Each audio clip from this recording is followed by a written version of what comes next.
কি পেঁয়াজ ভাজতে ভাজতে গোটা আদা রসুন দিয়ে দিচ্ছ কেন? রান্না বান্না ভুলে গেলে নাকি? ভুলে কিছুই যায়নি।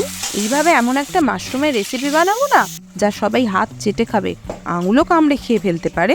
মাশরুম প্রেমিকরা চটপট করে চলে এসো তো অ্যাটেন্ডেন্স দিতে। মাশরুম, তার সাথে আবার এত রকম মশলা। দারুণ দারুণ। যে উপাদানগুলো লাগবে চলুন আগে ঝটপট সেগুলো দেখে নিই। 200 গ্রাম মাশরুম স্লাইস করে কেটে নিয়েছি। ধনে পাতা কুচিয়ে রেখেছি, যেটা সব থেকে শেষে যাবে সেটাই সব থেকে আগে দেখালাম। একটা বড় পেঁয়াজ মিহি করে কুচিয়ে রাখা আছে।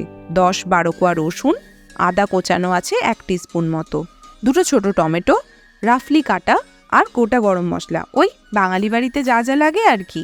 এলাচ, লবঙ্গ, দারচিনি, ব্যাস এই কটা দিয়েই রান্না হয়ে যাবে। সত্যি বলছি, কিন্তু স্বাদ হবে একদম নতুনত্ব।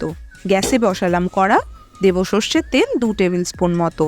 তেল গরম হলে ফোড়নে দেব গোটা গরম মশলা, সাথে জিরে 1/2 টিস্পুন মতো। এই এলাচগুলো ফাটিয়ে দিয়েছিলে তো? নাহলে তুমি শাড়ি কিনে না দিলে যেরকম করো সেরকম করবে কিন্তু আবার।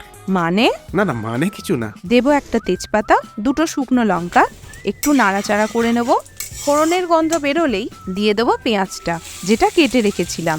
পেঁয়াজটা 1 মিনিট নাড়াচাড়া করব, তার বেশি নয়। রসুনটা দিয়ে দেবো, গোটাই ফেলে দিচ্ছি। সাথে আদার কুচিগুলোও দিয়ে দিলাম। সব নাড়াচাড়া করার সময় কিন্তু মাত্র 1 মিনিট, এর চেয়ে বেশি একদম নয়। এবার দিয়ে দেবো টমেটো। টমেটো ভেজে নরম করে নেব। দেব অল্প নুন, 6 থেকে 7টা কাজু, 1 চা চামচ গোলমরিচ।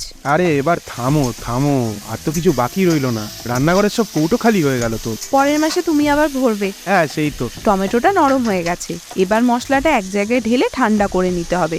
ঠান্ডাটা কিন্তু অবশ্যই করে নেবেন, কারণ এটা বাটতে হবে মিক্সিতে, না হলে কিন্তু অ্যাক্সিডেন্ট ঘটতে পারে। মশলা একবার ঠান্ডা হয়ে গেলে মিক্সি জারে ট্রান্সফার করে নেব, আর একদম স্মুথ করে বেটে নেব। তবে তার আগে তেজপাতাটা তুলে নিচ্ছি। পেস্ট করা হয়ে গেছে, এটাকে রেখে দেবো সাইডে। মাশরুম ভাজার জন্য 1 চামচ তেল দেবো। সর্ষের তেলে দিয়েছি। তেল গরম হলে মাশরুম দিয়ে দেবো, সাথে অল্প নুন। মাশরুমটা ভেজে নেব।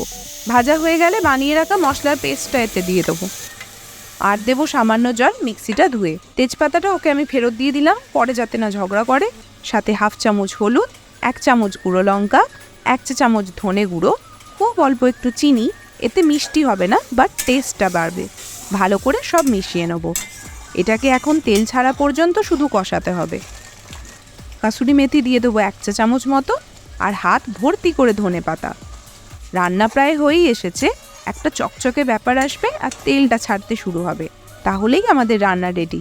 ভাত, রুটি, ফ্রাইড রাইস, পোলাও, যার সাথে ইচ্ছা খান ও এনজয় করুন। টাটা। উফ, এ তো ব্যাপক কালার এসছে।